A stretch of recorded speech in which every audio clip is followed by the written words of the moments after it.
Well, I want first of all to show very public sympathy with Ian Paisley and with the Paisley family. And, there'll be lots more analysis of Ian's role, both the negative years and then the very courageous steps he took in working with Martin McGuinness. And I think it's also, a very clear sign of the place we're in. Families may be troubled. Some people have suffered from sectarianism, may be troubled. But I think Ian Paisley is to be commended for bringing the DUP into the power-sharing arrangements. No one else could have done it. And he did it with grace, and he did it with enthusiasm, and he did it with good humour. And I think was good for everyone, and I think we need to try and match that in the time ahead. How do you remember him? Well, he never spoke to me at all until it must have been 2007.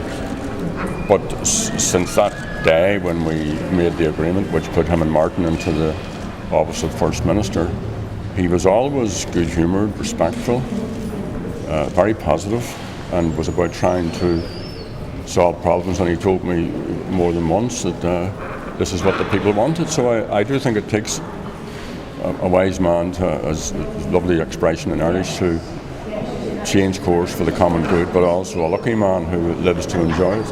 What did you write in the book today, Mr. Adams? I wrote Yanam Covrone O'Hree Le Aileen Agus and Clan Paisley, sympathy, heartfelt sympathy to Aileen Paisley and her family. And I do think we need to remember, whatever about the public persona, that here was a husband, a father, a grandfather, a great-grandfather, and the family need the space and need everyone's support, as anyone who suffered a bereavement would need.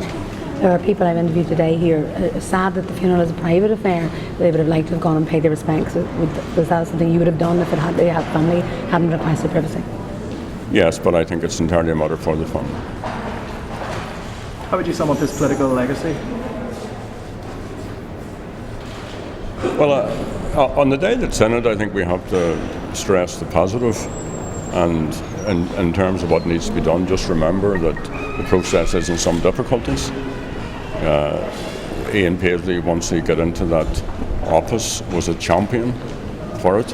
I think he and Martin McGuinness, and I know some people may have been bemused, but he and Martin McGuinness showed that you can not only have a good working relationship, but you can actually come through conflict and end up making friends with former enemies or opponents. So I think we need to see more of that in the upcoming period. Of course we can negotiate hard, and of course we can headbutt each other, but the people, the Paisley grandchildren and great-grandchildren, like everybody else's children, they deserve a future, and that's what we should be doing, building the future.